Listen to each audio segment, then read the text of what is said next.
What is going on, everybody? It's the Frost, and we're here for UnScripted episode number 136 for your September the 12th. I'm sorry, September the 13th, 2020. We are 2 weeks away from the Clash of Champions. I'm gonna have to be honest. There's not much really breaking and bad, great major news that happened this week. We did have a SmackDown wrestler moved to Monday Night Raw in a trade. Apparently, that still makes no sense, but apparently there's supposed to be a draft next month. Marty Jannety retracts his statements from a couple weeks ago, and the viewership for Monday Night Raw is down. NXT don't really matter, and AEW is in the stratosphere, and so much more. But let's talk about Monday Night Raw. Monday Night Raw's live Labor Day edition of Raw featured a street fight main event with Dominic Mysterio defeating Murphy, drew an average of 1.725 million viewers on the USA Network, according to Showbuzz Daily. This is down 9% from last week's 1.896 million viewers from the post-payback episode. This week's show, first hour, drew a 1.762. The second hour drew a 1.800, which is WWE can see as good news because from hour 1 to hour 2, they actually had an increase. But that third hour, again, as usual, since, 2013, because when 2012 happened, the third hour actually wasn't the low, as far as I can remember, was not the lowest rated hour of the show. But after a while, it became the lowest rating hour of the show, and it is, again, going down to 1.613.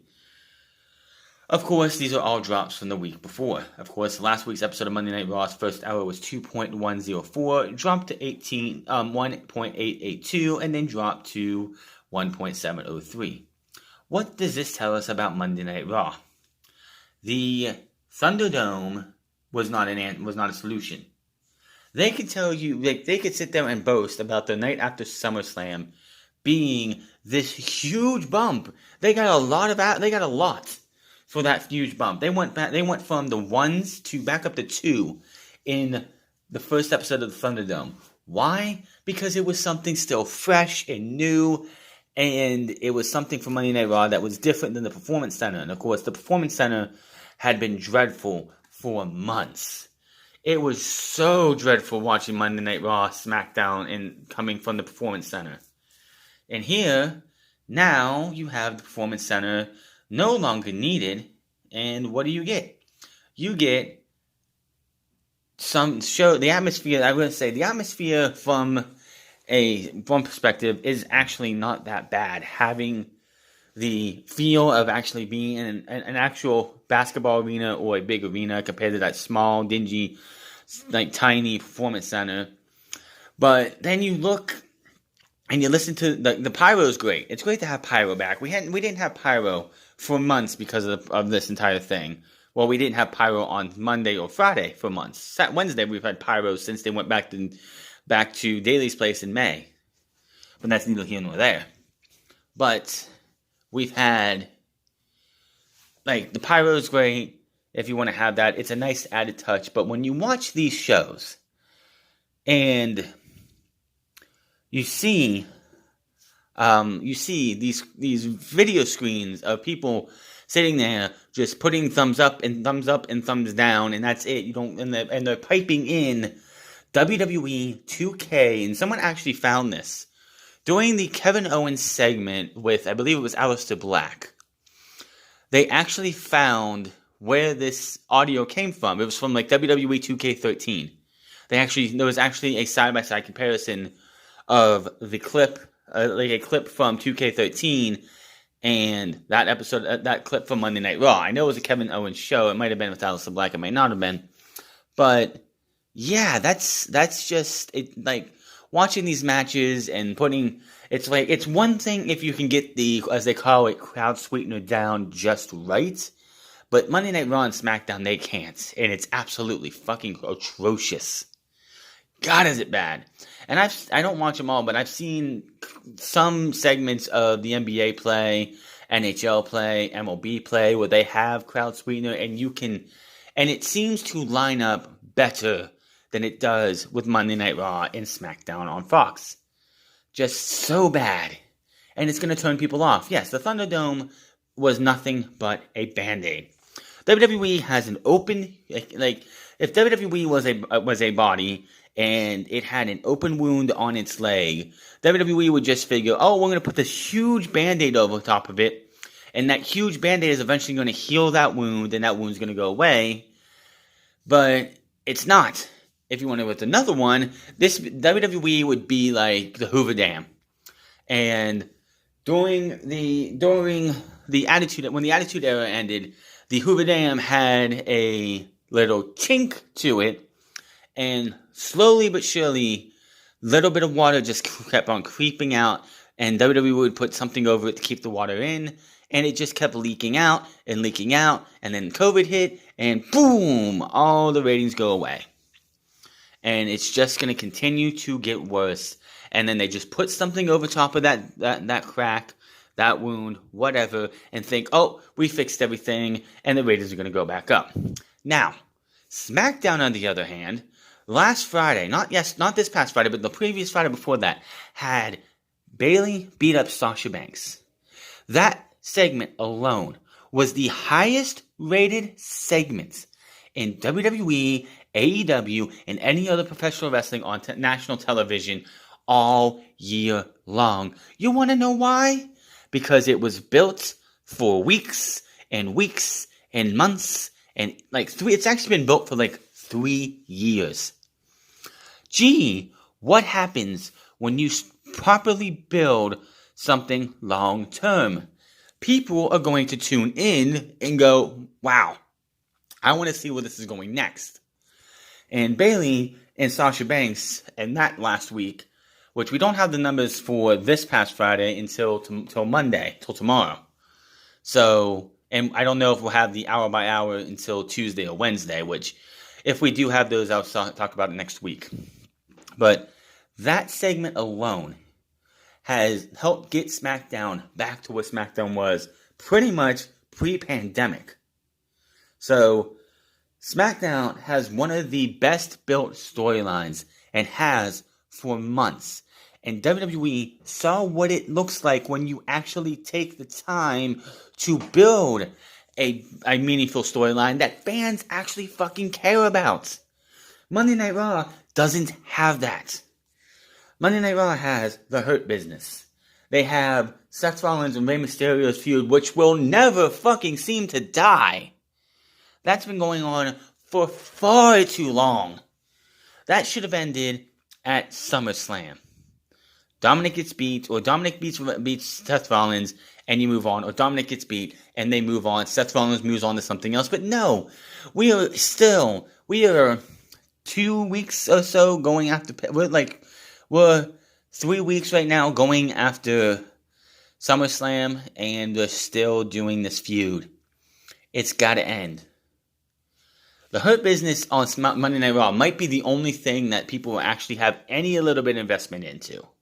Randy Orton maybe, and Drew McIntyre maybe, but they're not. But that feud's already falling off the rails as it is. I mean, you had Drew McIntyre get his head kicked in 3 times. What happened? 2 weeks later, he's back and he's normal Drew McIntyre. Randy Orton ate 3 Claymores. And this week coming up, Keith Lee is going to be facing Drew McIntyre one-on-one on In Your Face Raw.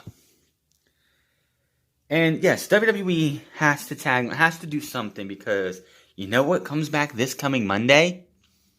Monday Night Football. And this is week 1 of Monday Night Football, and usually, and the same thing this year, Monday Night Football has not 1 but 2 games. 2.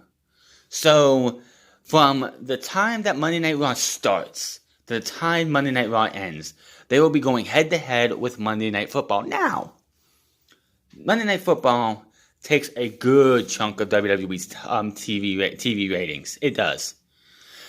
And with with Monday Night Raw back at 1.7 plus 7 million. Now, it could be that the people who were going to leave WWE Raw and watch the NFL anyway are going to be gone, even though the NFL is making the stupid mistake of putting in political agenda after political agenda, so maybe that won't hurt WWE as much. But in the end, I think this could be, by the time, if the political agendas disappear and people start watching the NFL more regularly, this could be the time where WWE Raw drops below 1 million. Because it's just that thing that could be happening. WWE has been going constantly since March. The entire pandemic time. Everyone's home. There's most of these people at home. They have nothing to do. WWE could have capitalized if the storylines were better. If they built storylines like Bayley and Sasha Banks.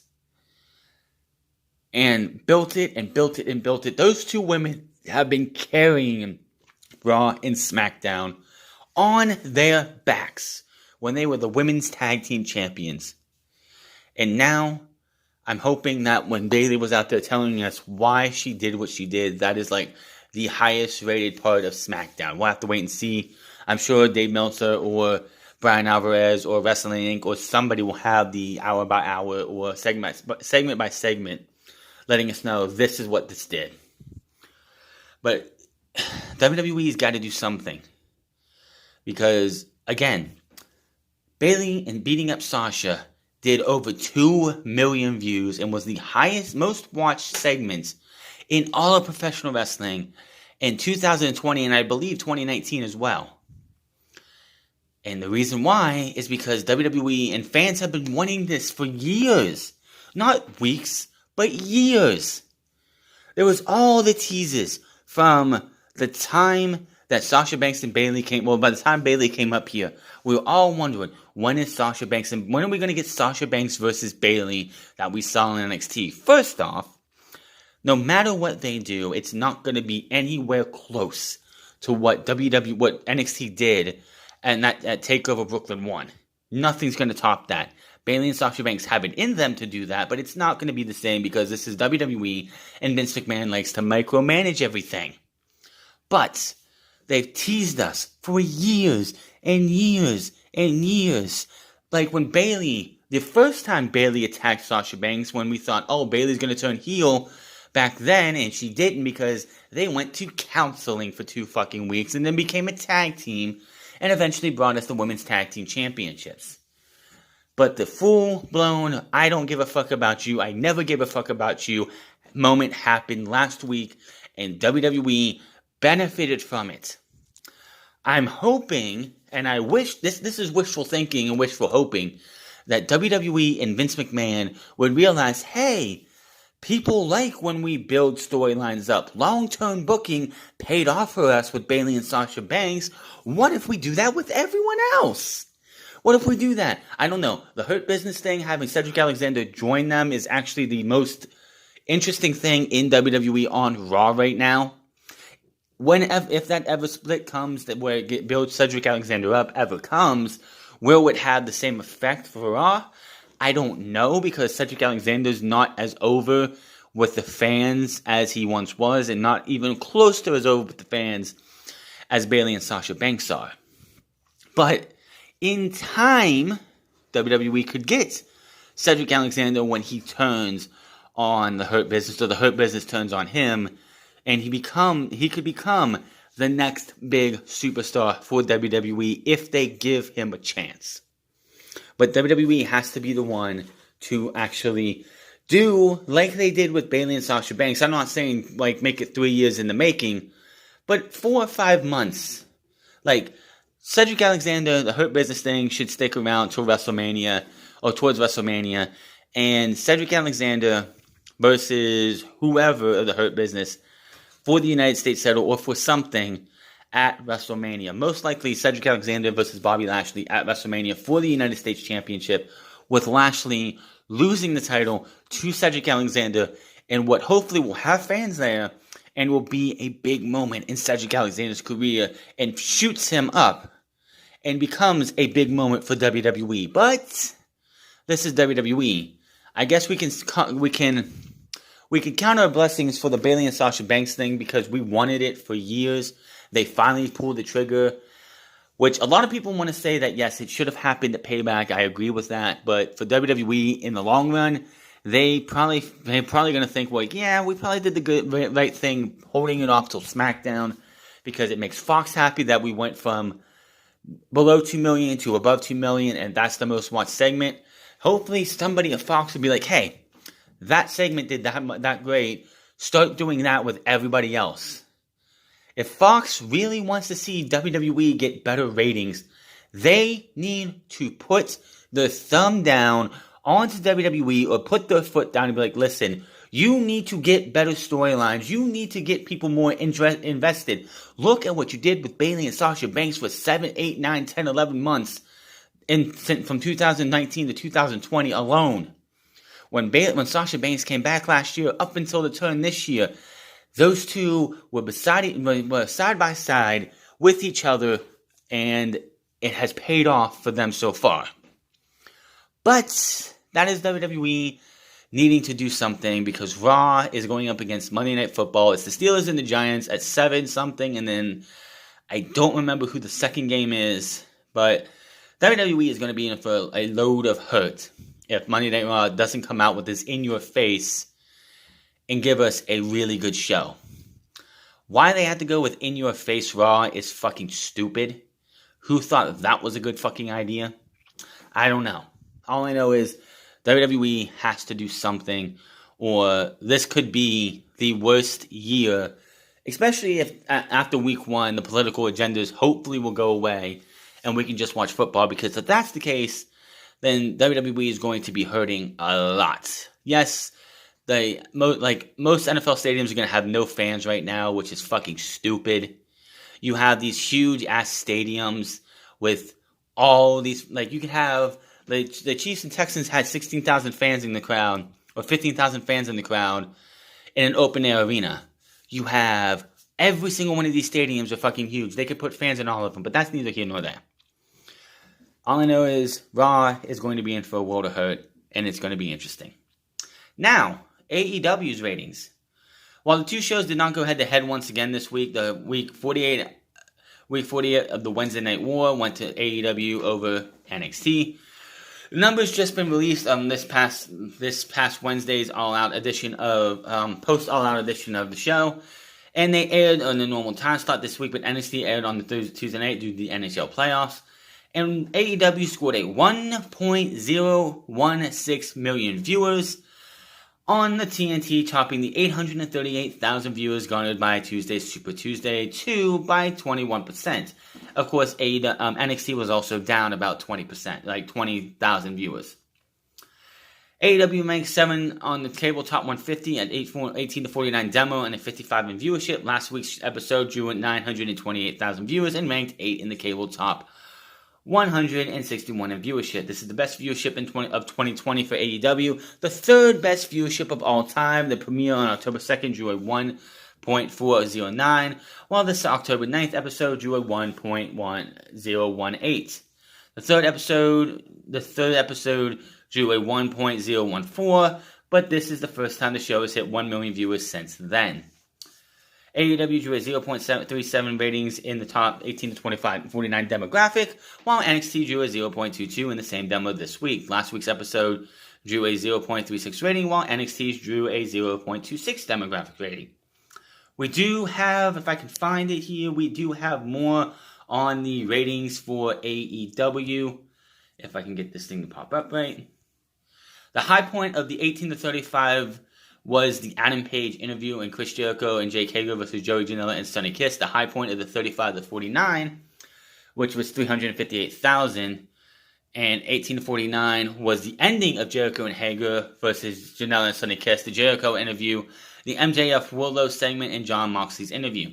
The show opened at 989,000 viewers and 489,000 viewers in the 18 to 49 for Penta and Phoenix versus Jungle Boy and Luchasaurus and Eddie Kingston's post-match. The second segment did 1,404,000 viewers and 496 in the 18 to 49 for Lance Archer and Jake Robert promo, Matt Hardy's interview, and the beginning of Cassidy versus Angelico.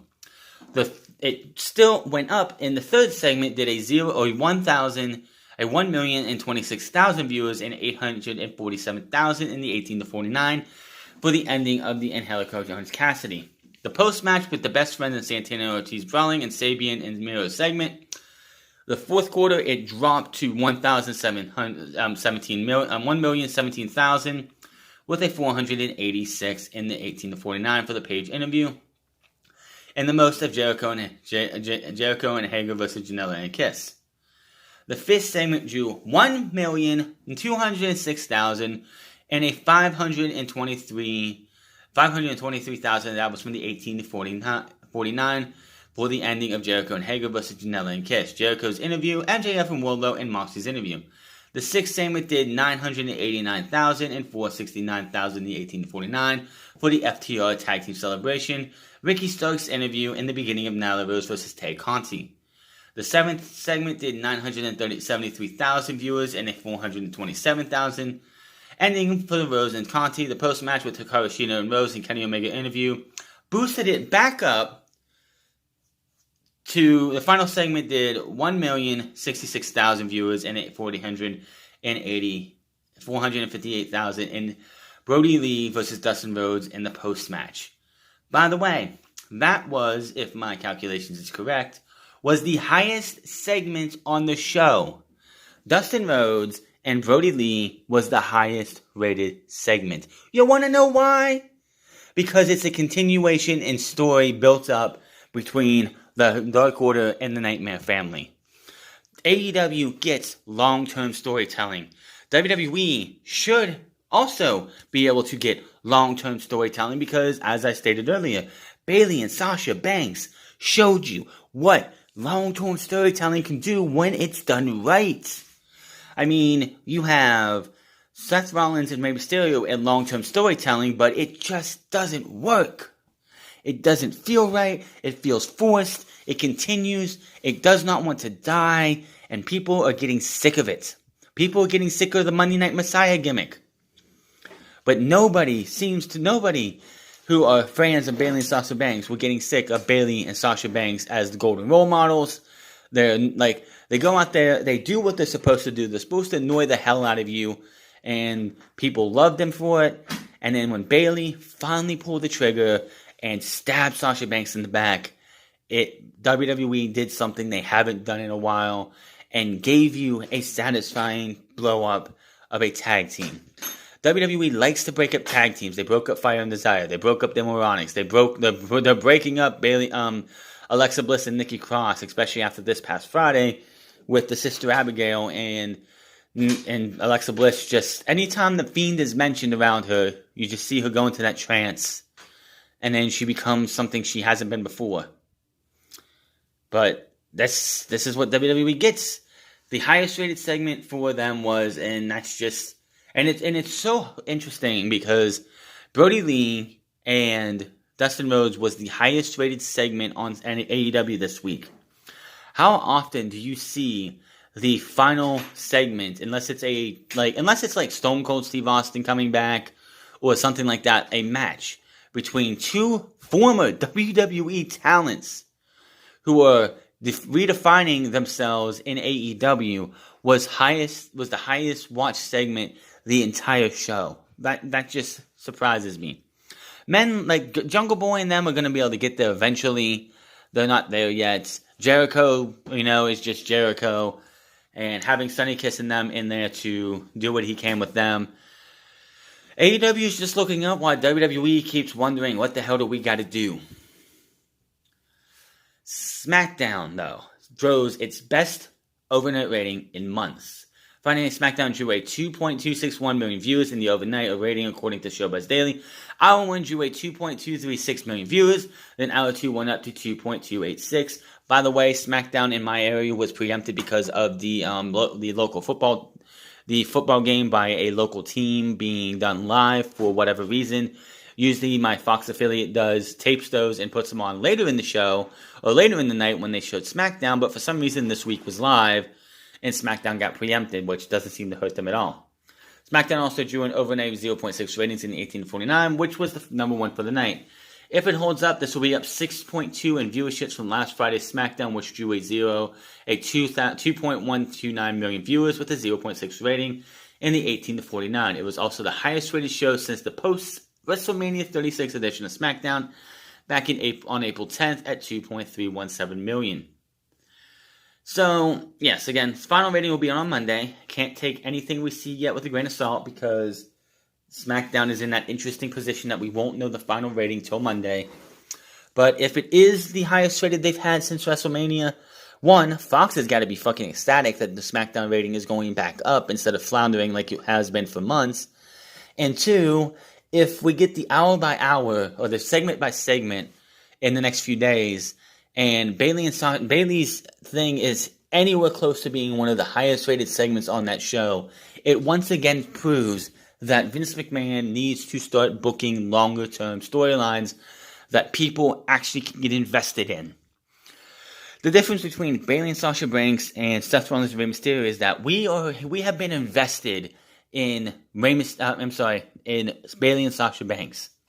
Seth Rollins and Rey Mysterio, we were for a while, and it was intriguing when it was right leading up to SummerSlam because it was Dominic's first match in WWE, probably his first legit match ever. And it was something that we wanted to see how this kid was going to do. And he passed with flying colors.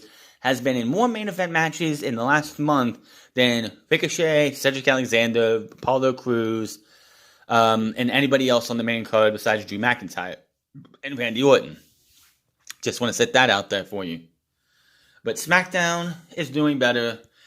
And it does show that building long-term, and SmackDown is proving for sure that building long-term storylines that we like to get invested into is the way WWE needs to go. We have been saying that, not just me, but a lot of people have been saying that for years. And Bayley and Sasha Banks have proved it time and time again. And if we see the hour by hour, the segment by segment, next week sometime, and Bayley's reason why she attacked Sasha Banks is in the higher end of the most rated, most watched segment on the show, it will solidify that proof even more, and I hope it is.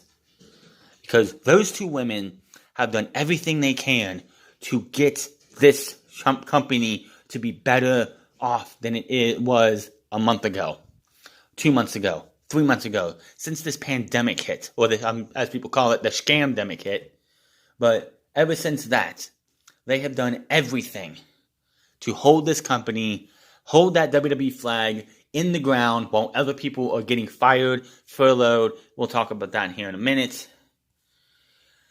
But it's just how it goes. WWE needs Bayley and Sasha Banks. They need to book these two women and let these women do what they need to do because they are carrying SmackDown, and you can't tell me they aren't. Now, I just mentioned it, but WWE has reportedly made more than 60 more releases this week. You want to know what's funny? WWE is a publicly traded company. WWE is making more money and will make more money this year than AEW, Impact Wrestling, Ring of Honor, NWA, and MLW combined. Outside of allegations and circumstances beyond their controls, AEW, NWA, and Impact Wrestling, MLW, Ring of Honor haven't fired anybody they haven't fired anybody other than people who were accused in the speaking out movements or not able to come to the United States to be able to perform for them. Yet WWE has released now almost over 200 people in 2020. WWE reportedly released several dozen employees on Thursday, fully parted ways with several office employees this week, most of them who were furloughed back in April and have been waiting for word on when they could come back to work.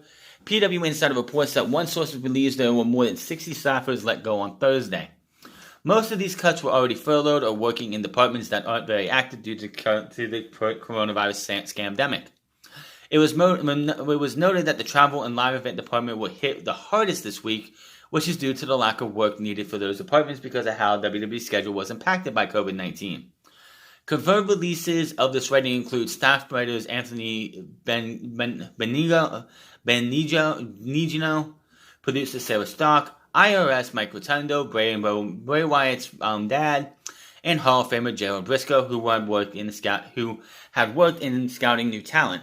it is also reported that WWE is not releasing any wrestlers this week. So this really is part of that furlough that we saw, but it's just WWE never, and it's come out with their Q2 quarterlies, and it'll come out with their Q3s, which we should be hearing about next month. Yeah, next month. That WWE has made more money, and because they didn't start doing the Amway Center till the end of August. WWE, with the fact that they didn't have to go and rent out buildings until they got to the Amway Center, has actually saved money and profited more money than they have any other time in their existence. And yet they're releasing hundreds of people. While the only people that AEW, which we know of, have been fired are Jimmy Havoc because of the Speaking Out movement, Sadie Gibbs because she's over in the UK, and Bea Priestley because she's over in the UK and can't get over to the United States because of the travel restrictions. That's it. Impact Wrestling released Joey Ryan and a couple other people because of Speaking Out movement. I think Ring of Honor's released one or two people. I haven't heard anything from the NWA or MLW. But, MLW did release a referee and a couple other people because of the Speaking Out movement. But outside of Sadie Gibbs and Bea Priestley, even though I guess you could say that too, everyone else has had a very valid reason why they released certain, like, this talent or that talent. WWE really hasn't had a valid reason. It's just sad. And yet, WWE has fired so many people this year. AEW has hired Abaddon, Tay Conti, Anna Jay, since the pandemic. Let me see here. Miro, FTR, even though they were already gone from WWE before pandemic hit. Just to name a few. Brody Lee, Matt Hardy, all of these people. And WWE fires, other people hire. And Impact Wrestling has hired EC3. I'm pretty sure they hired EC3. Heath Slater, Brian Myers, Doc Gallows, Carl Anderson, just to name a few. Eric Young as well. It's just kind of ironic how all the other places that should probably need to release people to save money haven't, but WWE has. It's just pathetic and sad. But that is typical WWE. Now, throw this one out here for a little bit, but WWE pay-per-view schedule seems to have changed a little bit here. Just letting you know on this. WWE has changed the date of upcoming Hell in a Cell pay-per-view. It was originally reported that Hell in a Cell was scheduled for November 1st for whatever reason, but now the Wrestling Observer newsletter reports that the event has been moved up a week to October 25th. There's no word yet on why the date was changed, but it could be because it will be easier to hold the event with the current ThunderDome setup at the Amway Center in Orlando than to go somewhere else 1 week later. WWE's current deal with the arena expires on October 30th. The week of October 25th will be a busy one as Impact Wrestling's Bound for Glory and UFC 254 will be taking place on Saturday, October 4th, and we'll let you know if anything else happens. Which, why would you have it scheduled for November 1st? So you mean to tell me you were going to have no pay-per-view?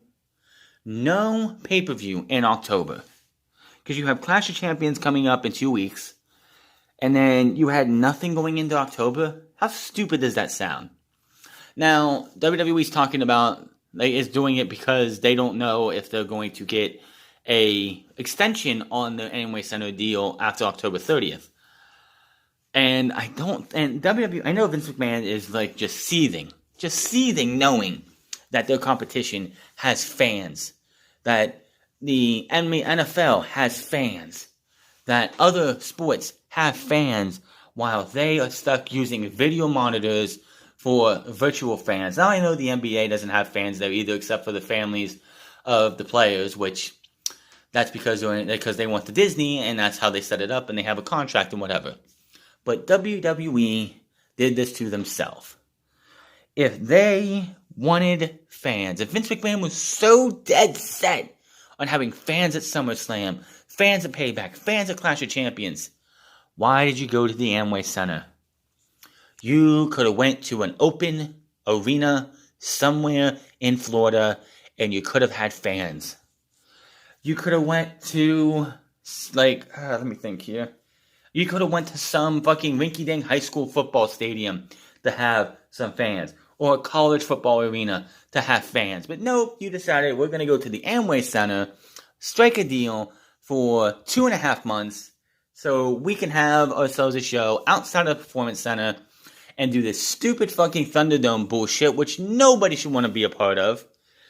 And there have been a couple times when people have seen that WWE is putting the same person in like multiple spots just to fill up seats. I find that funny. So WWE just it's just they're not doing well at all. Speaking of Clash of Champions here, the original plans for Asuka, who should have been defending her title this coming next pay-per-view against Shayna Baszler. As for now, Asuka's opponent remains up in the air. Baszler versus Asuka is less likely to happen at Clash of Champions now, with Baszler holding the women's tag team titles. Even though Liv Morgan and Ruby Riott have earned a title shot for Jackson Baszler, but WWE has not confirmed when that match will happen. It's possible the match will be saved for Clash of Champions, where it should be. By the way, they won that number one contendership 2 weeks ago. We haven't seen an interaction between the champions and the challengers yet. And you have 2 more Monday Night Raws to go before Clash of Champions. You think you might want to have an interaction between the champions and the challengers going into the pay-per-view? I mean, what the fuck? WWE plans for Baszler has changed many times this year. At one point, she was scheduled to win the Royal Rumble until Charlotte got talked to Vince McMahon and refused to be eliminated by Shayna Baszler, using that old Ric Flair, that old Flair family pool. Flair family stroke to get her way. She was later slated to win She was also slated to win the Women's Raw Women's Championship at WrestleMania until Vince McMahon changed his mind there. She was supposed to win the Money in the Bank before Becky Lynch even pinched losing the Women's Title Championship to Baszler at WrestleMania this past April, when she first started to try having a baby with Seth. Well, that was nixed. And then, of course, when she did get pregnant, Vince McMahon he was happy on the outside for him, because he's not going to sit there and show that, I can't believe you would do that. But Vince McMahon was pissed off on the inside. How could you do this? How could you get pregnant while you were champion? What the fuck is wrong with you? So, Asuka is set to defend her title against Mickie James on Monday Night Raw. Here's what I fully expect. I fully expect for this match to go on, and not Mickie James, but Natalya and Lana get involved, cause a no contest, and then at the pay-per-view, it's a fatal 4-way. That's what I'm calling it. As of right now, we only have a few matches, and that is Jey Uso versus Roman Reigns, Randy Orton versus Drew McIntyre, and nothing much else. But Clash of Champions is in 2 weeks, and WWE is known for throwing things around at last minute. This one, as we continue on here, I want to see happen.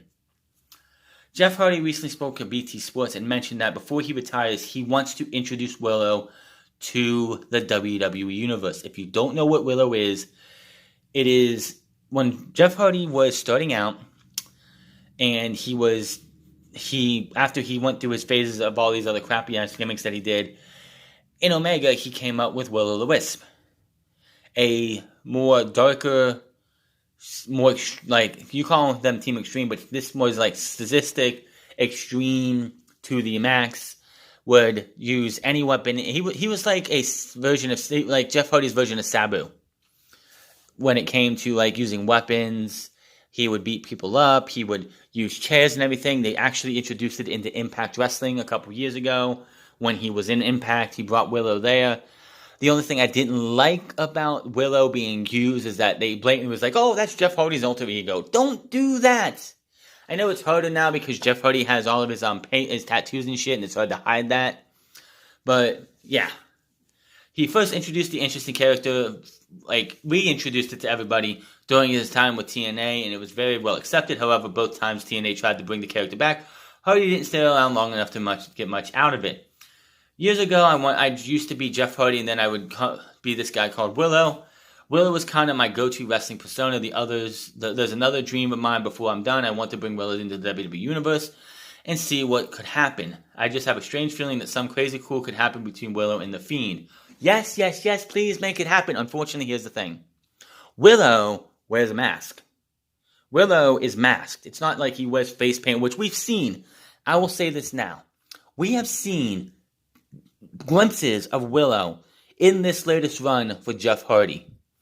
When Jeff Hardy is in a match and what was it? He was fighting somebody, I can't remember who it was, or he was wrestling somebody. The match is over, and then he goes and gets a chair or something. He starts beating this person's leg up, attacking the leg in a vicious way that we've never seen Jeff Hardy on WWE television do before. And I'm like, that's Willow. That's him teasing Willow. But I believe I remember reading somewhere about 6 or 7 or 8 years ago that back before he left WWE in 2009, he pitched Willow to Vince McMahon. He's always wanted to bring Willow to WWE. And Vince turned him down because Vince does not want to cover up Jeff Hardy. He wants, even though Jeff Hardy wears face paint now, which is kind of fucking ironic, but he doesn't want to cover Jeff Hardy up.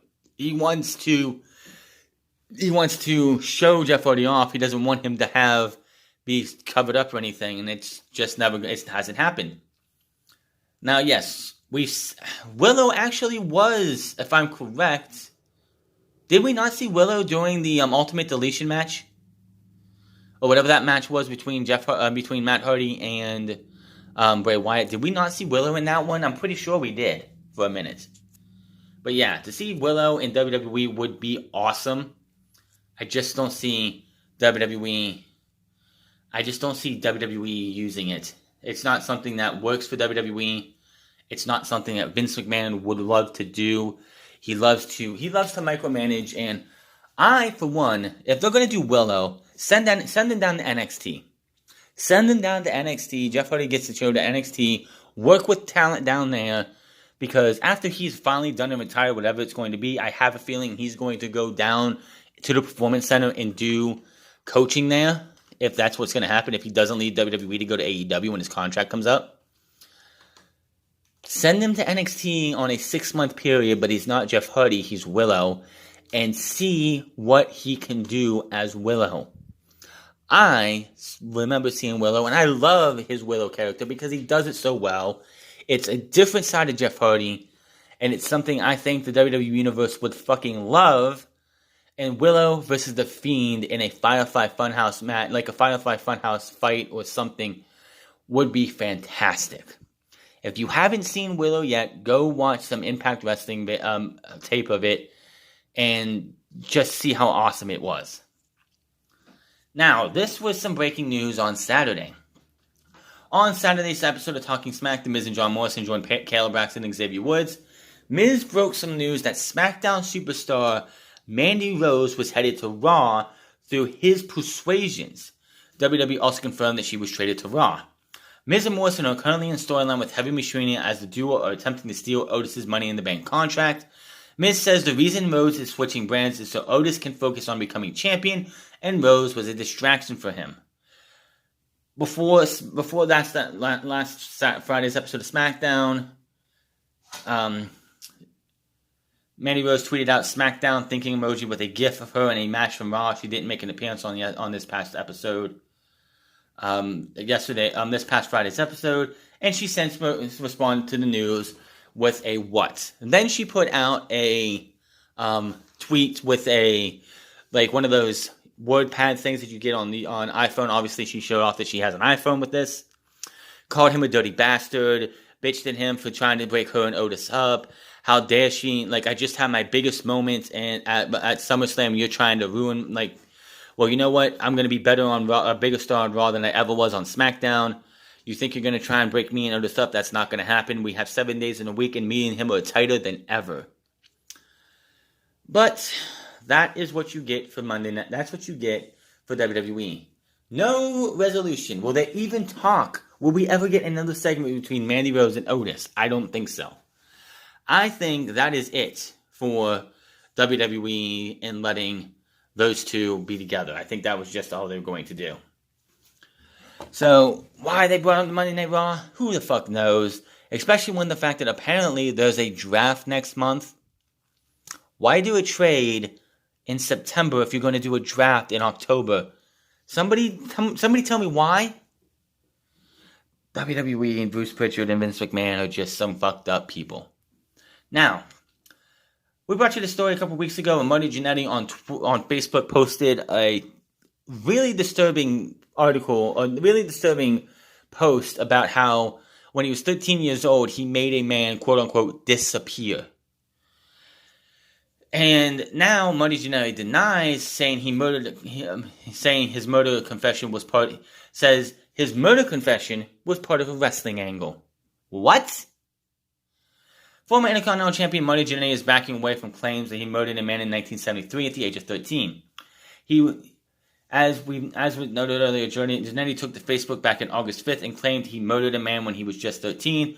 The story brought on mainstream media attention for Jannety and a preliminary investigation by the Columbian, Georgia Police Department. Yeah, Marty, here's the thing. If this is supposed to be part of a wrestling angle, which makes no fucking sense to me, you don't make it, you do not imply that you murdered somebody. Because you might think it'd be a wrestling angle, but people who don't know, first off, he's not been that active in wrestling that people should give a shit about. But this is not something you joke about. This is not something you make a wrestling angle about. Because the police are going to get involved, and you're going to have to be like, well, no, it wasn't actually, I didn't really kill anybody, it was all a wrestling angle. So, what the fuck, Marty? For those who missed it, Jannety posted about how he originally murdered a gay man who tried to sexually assault him behind a Victory Lane's bowling alley, where they both worked. He said he'd been buying marijuana from the man and other teenagers in the area. He also included that he got rid of the body by dumping in the Chattahoochee River. Jannety later said during an interview with Boston Wrestling that it was time of the incident he was not aware that the man also lured children so he could assault them. Jannety said the man fondled him while they were in his car, and when Jannety tried to get out of the car, the man got angry, and I'm not reading the rest of it. In an update, Jannety took to Facebook this week and claimed the murder story was part of pro wrestling storyline. Now it says he never murdered a man and that the story was supposed to play out the same for some indie promotion in the storyline involving his friend Darren Kelly, who was a corrections officer and a part-time wrestler. Jannety also detailed how there was at least some truth to the original story, and that he purchased marijuana from a gay man who worked within a bowling alley. Marty, what the fuck is wrong with you? Why would you even think that this was okay? This is 2020. With all the shit that's been going on in the last 7 or 8 months, you're gonna think this was a good idea? I don't care if you have a best friend who is a corrections officer. This was dumb as fuck. You can't, oh my god, you can't sit there and just imply that, hey, I murdered somebody when I was 13 years old. I got rid of the body doing this. Did you think the police were not going to get involved? Especially with the fact that we're on the information superhighway kind of eras, where we have anybody can see it and be like, oh, well, I'm going to call the police. I'm going to let them know that this guy's confessing to a murder. They're going to get involved. They're going to ask you questions. And then you're going to have to backtrack like a fucking idiot. This is why nobody likes Marty Jannety. And this is why nobody talks to Marty Jannety. And this is why nobody should be working with Marty Jannety. This was dumb. Absolutely dumb. Now, don't post it on Facebook. If you're an indie promotion and you cut a promo saying this in your character, that's one thing. But posting it on fucking Facebook for the whole world to fucking see is not a good look for professional wrestling at all. Hopefully, this dumbass thinks better next time. Because a lot of people, including myself and everyone else, was probably thinking, what the fuck? This guy actually probably murdered somebody? It's just dumb. Marty's an idiot. I'm glad that WWE did not go with him for anything important after 1994. Because this dude just isn't right in the head. Anybody who thought, if you want to do a wrestling angle, that's fine. But don't even think about doing any wrestling angle that has to do with murder, pedophilia, of sexual assaults, anything like that. Don't do it. I don't give a fuck if you know a part-time police officer who's also a professional wrestler. No. If you want to say you beat somebody up or something, that's fine, but don't ever do that. This is a lesson to anybody who is getting into the wrestling business. Don't do stupid things, and don't imply that you murdered somebody. All for a wrestling angle. I'm fine with doing wrestling angles, but this was not a good idea. Now, moving on here. Vince McMahon. Oh, Vince McMahon loves to note that he is a billionaire. He's a rich fucking man, and he's happy. He likes to boast about that anytime he's on TV. Well, Vince McMahon fails to make the Forbes 400 list of richest Americans this year. This is a big-time sting to his ego. Ooh, boy. WWE Chairman and CEO Vince McMahon did not make the Forbes 400 list of richest men in America, of richest Americans this year. Forbes noted that a record 233 billionaires for the United States did not make the list this year, 12 more than last year. For the third year in a row, Americans' richest needed a net worth of $2.1 billion or higher to claim a spot in the 39th annual Forbes list. Forbes profiled 10 of the most noteworthy billionaires who did not make the list, including Vince McMahon and Kanye West. Well, Kanye West has been throwing all of his money into a failed presidential run, but yeah, that's neither here nor there. The chairman and CEO of World Wrestling Entertainment fell off the list this year as his shares of his media and live event company slid 30% in the first 7 months of 2020. In April, WWE announced it had furloughed a portion of its workforce and reduced executive and board members' salaries, resulting in an estimated monthly savings of $4 million. Vince McMahon spent some $200 million to relaunch the NFL competitor XFL this year. That number is actually bullshit. He didn't even come close to putting that much into the XFL. In March, the coronavirus forced XFL to be canceled in its 2020 seasons, and weeks later, the company filed for bankruptcy. Forbes had Vince McMahon's net worth at $1.7 billion as of this week on September 8th, and the 75-year-old man ranked 1,196 on the billionaires 2020 list and 296 on the Forbes 400 2019 list. Yeah, about that. You have to do a lot to get on that list for the American people, Americans, because a lot of the people in this world who are rich now are over in like Qatar and other countries like that, in China, Japan, Asia, and any of the Asian countries and stuff. It's just getting a lot harder for Americans to do that. Just saying. Now, we talked about, 2 weeks ago, about the third-party deals that Vince McMahon is not, he put out an edict that says, you cannot use third-party platforms anymore.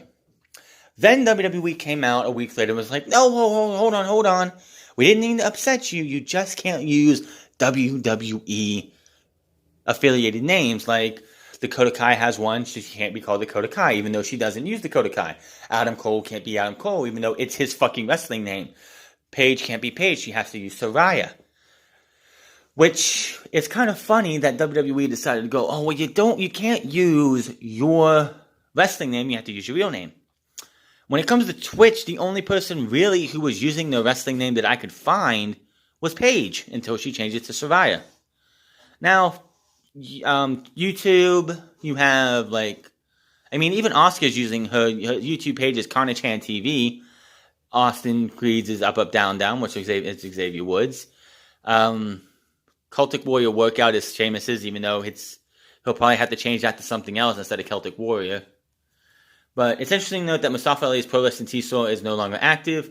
Ali's previously had links to his Pro Wrestling T-Store in his Twitter bio, but now his official WWE shop page is linked. It looks like change was made within the last 48 hours. On a related note, Dave Meltzer also reported in Wrestling Observer Radio that WWE officials have made it clear that talents are encouraged to be on social media and expand their brand, but they can't monetize their WWE names. No fucking really. First off, Mustafa Ali, how he even had a pro wrestling T-store while under WWE contract amazes the fuck out of me. That was something that I wouldn't expect at all, because WWE has their own shop. Now, if you're leaving WWE and you want to set up pro wrestling tees, that's one thing. But really, that one I can understand.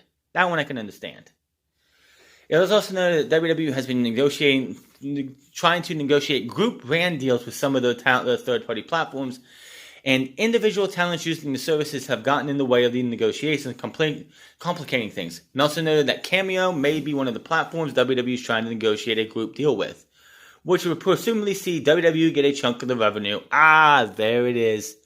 I said it before, and I'll say it again. WWE wants their cut.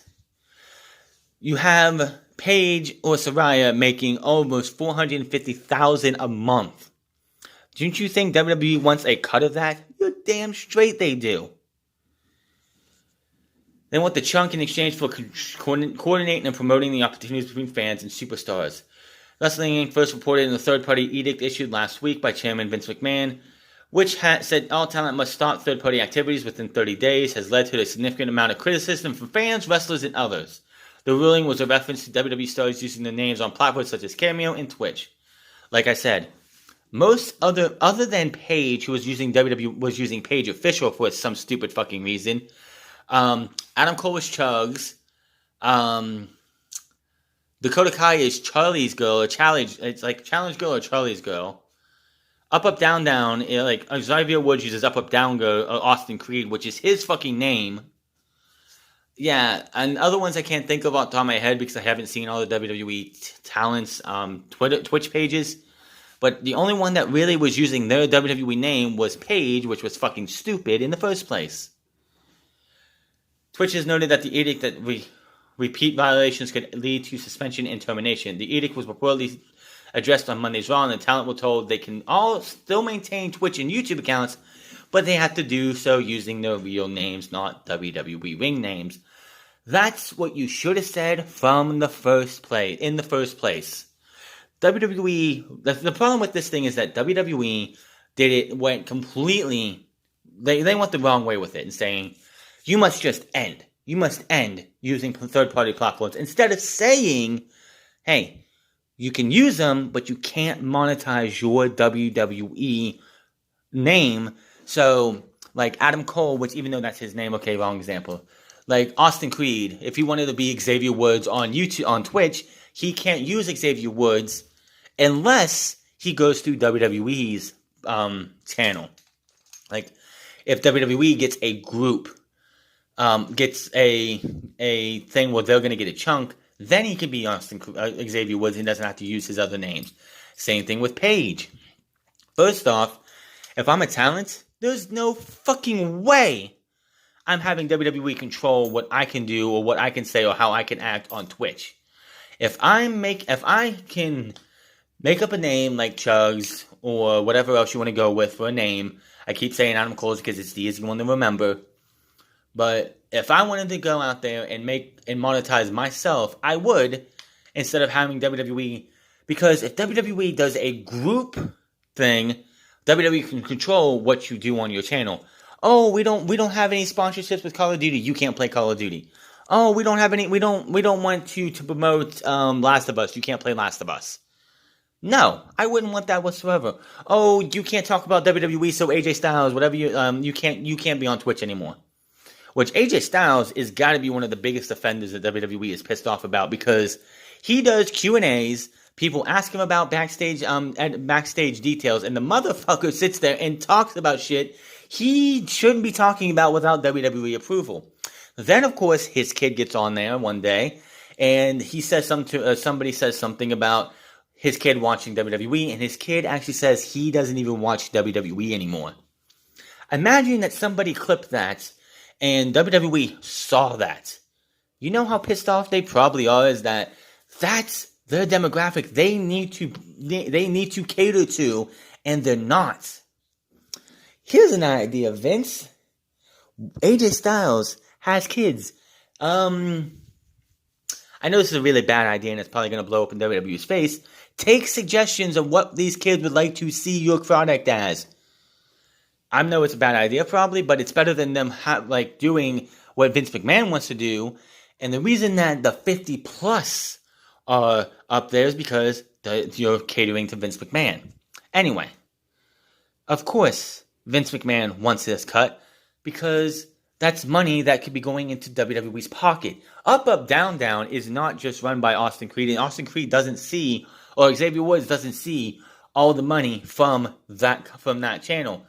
That goes through WWE. You know why I know this? It's because he was talking about it, I think, on Table for Three. And he mentioned how WWE was not really, not 100% behind Up, Up, Down, Down when it first started, until they realized it started making money for them. Up, Up, Down, Down is a WWE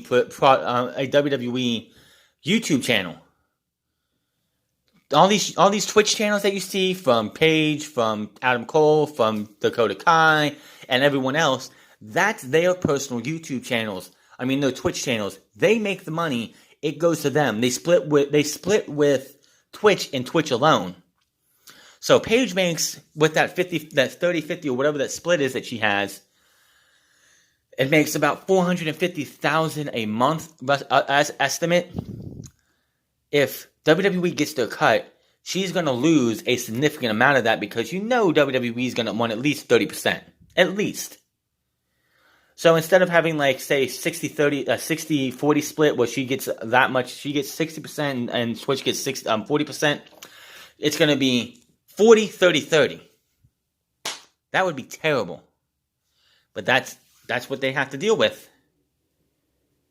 So, as we continue on this, apparently, Vince McMahon talked about then there being a problem with wrestlers using third-party platforms months ago.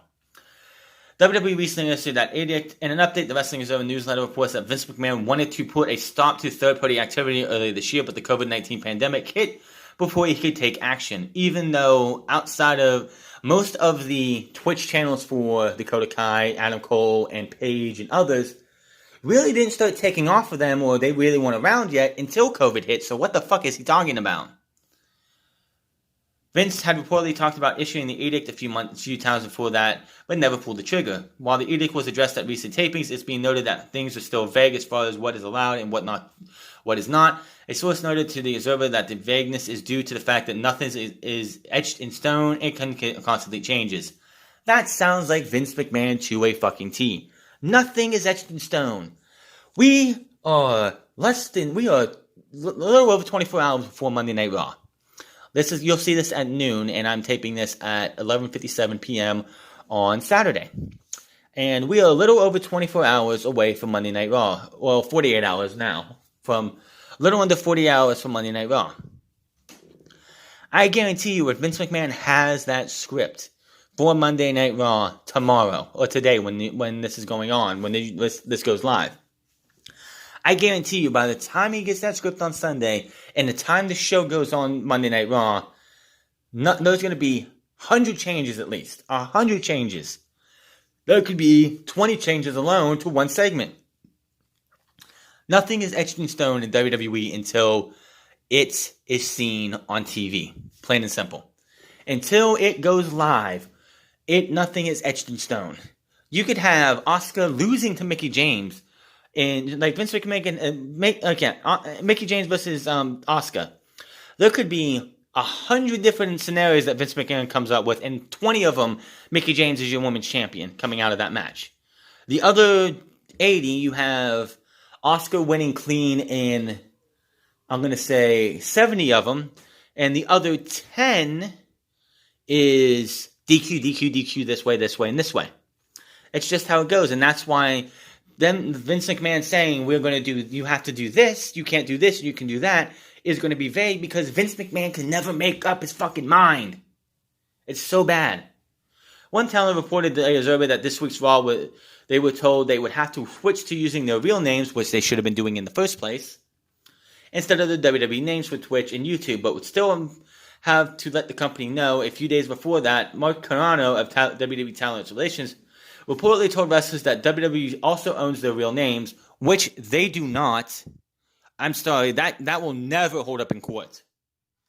And that the talent could not get around the new policy by using their real names. It appears that this was clarified at Raw.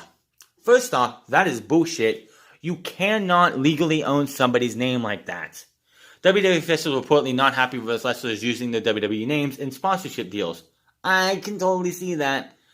Which, that's kind of stupid, and WWE should, WWE, the only time somebody should be using the WWE name for sponsorship deals is when it's with WWE. Like, when you see Sasha Banks doing Quicket Wireless, or you see Charlotte Flair doing Quicket Wireless, that's a sponsorship deal through WWE. If you're getting a sponsorship deal for your Twitch account, use your real fucking name, or a made-up name that you came up for yourself, a nickname of yours. Like I said, Adam Cole, his nickname is Chugs. That's his fucking name. His sponsorship deals should be as Chugs, and that is it. The survey also noted that the new policy will be determined through specifics and communication between official and talent, or on a case-by-case basis. I'm sorry. No, Vince McMahon can sit there and Mark Carrano can say, we own your real names, but that is not true. You cannot fucking do that. No, there's the thing. They can sit there and try and stop them using their real names to make money. They're independent contractors, first and foremost. And no judge in the fucking world is going to back WWE when someone says, hey, I'm an independent contractor. I'm using my real name. You cannot legally own my real name. I was born with that name. It's on my birth certificate. You don't own that name. All I know is WWE, Vince McMahon, are going to have a lot of lawsuits if they even think about doing what they want to do. Terminating somebody because you made an illegal edict that they can't even use their real names, not going to fly. And if somebody gets terminated like that, they're going to sue. They should sue WWE for everything that they can get. WWE will settle, and they'll move on from there. And honestly, and this, I know they're not going to make as much as they are in WWE. If talent want to continue using their Twitch things, leave WWE. Say, fuck you. I want to do what I'm doing here. I'll go somewhere else, and I'll make enough money from Twitch and working for Impact Wrestling, AEW, MLW, Ring of Honor, or whatever, then I